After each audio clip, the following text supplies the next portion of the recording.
Hello everybody and welcome to today's video. Today is a summary on the book Cheshbon Hanefesh by Rabbi Menachem Mendel Leffin of Sanatov, a synthesis of enlightenment, rationalization and Jewish ethical practice.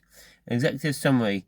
This report provides a comprehensive analysis of Cheshbon Hanefesh, book of moral accounting, a foundational text of Jewish ethics written by Rabbi Menachem Mendel Leffin of Sanatov, who lived from 1749 to 1826. The book's enduring significance lies in its unique and successful synthesis of disparate intellectual traditions. The rationalist methodology of the European Enlightenment and the spiritual goals of traditional Jewish thought. This report will detail Leffin's role as the leading figure of the Haskalah, who adapted Benjamin Frankel's system of moral perfection, imbuing it with a distinctly Jewish theological purpose. It will dissect the book's core principles, including the duality of the soul, the cultivation of midot, which is character traits, and the refraining of the Yetzer Hara, the evil inclination. Finally, the report will trace the book's profound and paradoxical legacy, exploring its pivotal role in the development of the Lithuanian Muslim movement, its influence on figures like Rabbi Yisrael Salanter, and its continued relevance in contemporary Jewish life and modern theological thought. Part 1. The author and his Milo. Rabbi Menachem Mendel Leffin of Sanatov, a profile in the Haskalah, an intellectual maverick. Rabbi Menachem Mendel Leffin was a central figure in the Jewish Enlightenment, or Haskalah, a movement that sought to integrate Jewish life with the modern world. Born in Sanatov, Podolia in 1749, Leffin's intellectual foundation was distinct from that of his contemporaries. He received a traditional Jewish education, but simultaneously pursued rigorous independent studies in secular sciences, mathematics, and medieval philosophy, a dual intellectual track that set him apart from the typical rabbinic scholar of the era. A pivotal period in his life was a stay in Berlin from 1780 to 1784, where he connected with Moses Mendelssohn, an intellectual leader of the German Haskalah, and other prominent Maskilim adherents of the Haskalah. It was Mendelssohn's encouragement that Leffin undertook a Hebrew translation of Tissot's Manual of Popular Medicine and Hygiene, a work that became his first popular literary success and demonstrated his commitment to disseminating practical secular knowledge. Like many of his peers who remained in the intellectual centers of Western Europe, Leffin made the crucial decision to return to Eastern Europe. This return allowed him to adapt the ideas of the Enlightenment to the local conditions of his native region, a strategic move that framed his work not as a rejection of his roots, but as an attempt to reform them from within. His literary contributions, which also included a new, more accessible version of Maimonides' Guide for the Perplexed in Mishnaic Hebrew, and a willingness to write in Yiddish, a language often anathema to the Haskalah, underscore his deep commitment to intellectual accessibility and popular education. 1.2. The polemicist's purpose, a rationalist response. Leffin's philosophical allegiance was firmly rooted in the rationalist tradition of Maimonides, whose teachings he avidly promoted. This foundation provides a vital lens for understanding his work, positioning him as a thinker who prioritized reason and intellectual inquiry over mystical or emotional approaches to Judaism. This rationalist stance put him in direct opposition to the burgeoning Hasidic movement in Eastern Europe. Leffin viewed Hasidim as the most formidable adversary of the Haskalah, believing that its emphasis on fervor and charismatic leadership led to a decline in Jewish morality. His opposition was so strong that he urged rabbis to attack Hasidim and censor both Hasidic and Kabbalistic works, even satirizing their principles in his own unpublished writings. Within this ideological struggle, Cheshbon Hanefesh served a clear and strategic purpose.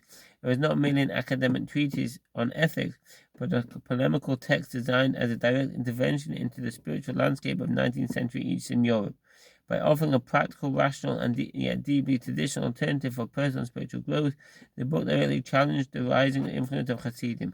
The work's structure and content can only be fully appreciated by recognizing it as a pragmatic, traditionalist, and Enlightenment-informed response to the spiritual fervor of its day.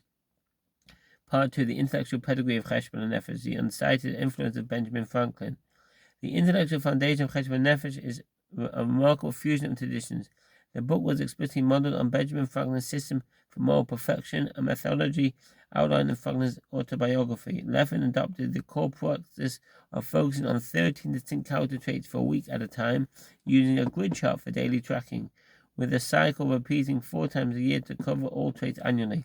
Despite this direct appropriation, Leffen made a notable decision to intentionally omit any mention of Franklin in his work. This absence of citation, while unusual by modern standards, can be understood in the context of the era's intellectual conventions and the potential reticence of a traditional Jewish audience to embrace a method openly attributed to a non-Jewish deistic source. From universal virgin to Jewish midah, a masterful recontextualization. The most profound aspect of Leffen's adaptation lies in his recontextualization of Franklin's method. Franklin's system was a pragmatic, universal tool for achieving moral perfection through rational self-discipline, a goal detached from any specific divine command or spiritual aim. His vision was to create a non-sectarian society of the free and easy for people in all religions. Leffen, in stark contrast, wrote his book specifically for the spiritual and moral edification of his fellow Jews, with the theological objective of helping them subordinate the animal soul to the divine soul. This transformation from a dietistic art of virtue to a Jewish accounting of the soul represents a fundamental spiritual re-engineering of the practice. Franklin's secular methodology was infused with the core Jewish theological principle that humans are created in God's image and possess divine qualities known as the midot character traits. The purpose of the practice was therefore elevated from mere self-improvement to a sacred process of realizing our latent godliness. This act of intellectual synthesis, where a secular tool is used to achieve a religious purpose, is the true genius of the work. This synthesis is the primary reason why a book rooted in Enlightenment thought could have been a cornerstone of the traditional Jewish movement. There's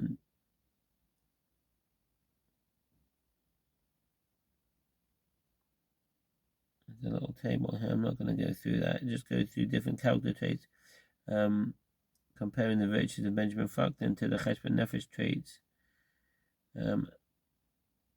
his adaptation, and then additional traits offered by Leffen, and a comparison of the two. Part 3. The core principle of soul accounting. The accounting of the soul, a practical and systematic practice. The practice of Cheshbon Hanefesh, literally the accounting of the soul, is a systematic and practical approach to introspection and self-understanding, described as more of a self-help manual than a traditional rabbinic treatise. The method provides a clear step-by-step process for gaining clear knowledge of the force and contours of your own inner landscape. The methodology is centered around several key tools. A core component is journaling, which is typically done at the end of the day to reflect on one's experiences with a specific character trait.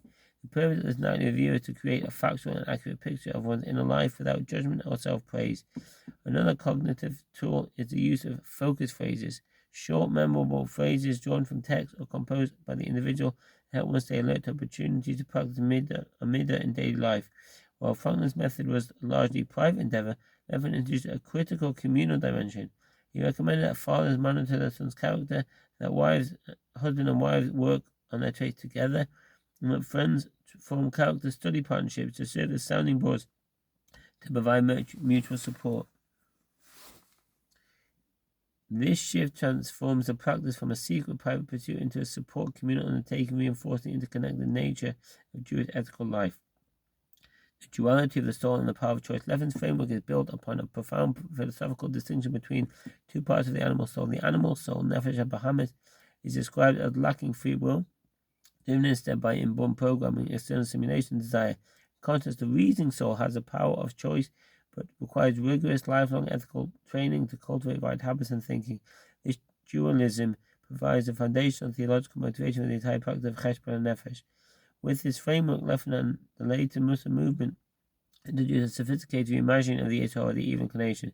Traditionally seen as an enemy to be vanquished, the Yetzer Hara is framed as a powerful inner force that, while challenging, can be an instructor and an opportunity for deep ethical and spiritual growth. By accepting these principles with compassion rather than judgment, the energy they contain can be directed toward wholesome ends. This perspective allows character defects to be transformed into character strengths, as the individual learns to understand and manage their baser instincts. The practice described in the Cheshbon Hanefesh serves as a highly structured form of applied psychology. The method's ability to reveal the contents of the unconscious mind by observing the patterns of one's deeds is a foundational concept in modern psychology and behavioral therapy. The non-judgmental approach to self-observation, which emphasizes a factual calling over emotional self-recrimination is similar to contemporary practice of mindfulness and self-compassion. This sophisticated, pragmatic, and non-mystical approach to self-awareness is a key for the book's enduring appeal to modern audiences and its successful integration into contemporary self-help frameworks. Part 4, the enduring legacy and modern application. From a scholar to Musa. A foundational text. The historical legacy of Cheshbon Hanefesh is marked by a profound paradox. The text from the Hashkala, a movement often viewed as a rationalist threat to tradition, was embraced by the Lithuanian Musa movement and traditionalist ethical revival.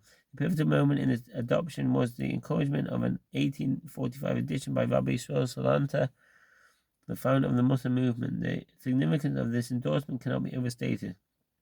Salanta's own writing makes a specific and rare mention of only one other book. Cheshbon Hanefesh praising it as a great and special recommendation worthy of note.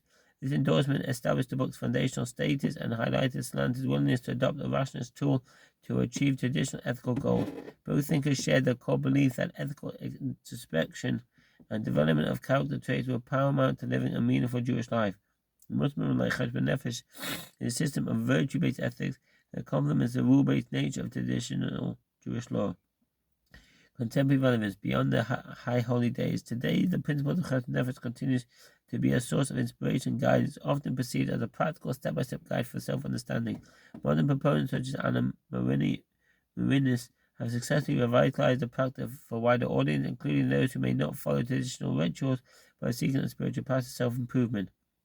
The principles of Cheshbon Hanefesh have also been applied beyond individual spiritual work. While Leffen's method was initially intended for individual and familial improvement, modern applications have expanded the framework to encompass the ethical health of the entire group. For example, some Jewish institutions perform a collective Cheshbon Hanefesh for congregations where leaders engage in a structured self-assessment of their mission, governance, leadership, culture, and development. Questions posed in this context mirror the personal inquiries of the original text, but on a scale for an institutional level. This evolution demonstrates remarkable adaptability of Leffen's framework, showing that the principles of introspection and ethical accounting are not limited to the individual soul, they apply to any system or organization, making a vital tool for modern spiritual and non-profit leadership. And I'll give a few examples of modern application. Individual practice methodology, daily journaling on specific media, using focused phrases, non-judgmental self-observation. Proponent source Anna Marinis and the Musa Institute. Goal: personal growth, increased self-awareness, emotional catharsis, and internalizing core values. Musa Circle, group study. Musa Circle is a VAD where members study background material on a midday, record efforts, and share struggles in a safe space. Communal accountability, mutual support, spiritual growth taken through shared reflection. Congregational self-assessment, leadership teams, structured rubrics to assess mission, governance, leadership, culture, and development. Union for Reform Judaism, URJ, improved communication, alignment of leadership values, and ensuring the healthy function of the congregation. In conclusion, Cheshbon Hanefesh is not merely a historical relic, but a living, adapted, and foundational text of Jewish thought. Its significance is multifaceted. Historically, it bridged the ideological chasm between the rationalist Haskalah and the traditional Muslim movement, proving that a methodology born of the Enlightenment could be used to serve deeply spiritual ends. Intellectually, it represents a masterful act of recontextualization, transforming a secular universalistic idea from Benjamin Franklin into a profoundly Jewish and theological practice, by shifting the purpose from achieving abstract moral perfection to the sacred task of subordinating the animal soul to the divine soul. Leffen made the practice resonate with a religious audience. Finally, on a practical level, the book introduced a psychologically sophisticated framework for self-examination and remains relevant today. The methods focus on connecting outward behavior to inner drive, his non-judgmental approach to self-observation, and its applicability to both individual and collective ethical health make it a viable tool for modern spiritual and organizational development. Leffen's work stands as a testament to the power of structured, honest self-reflection as a pathway to ethical living and spiritual perfection, demonstrating that true holiness is achieved not by a mystical leap, but by a meticulous and disciplined accounting of the soul.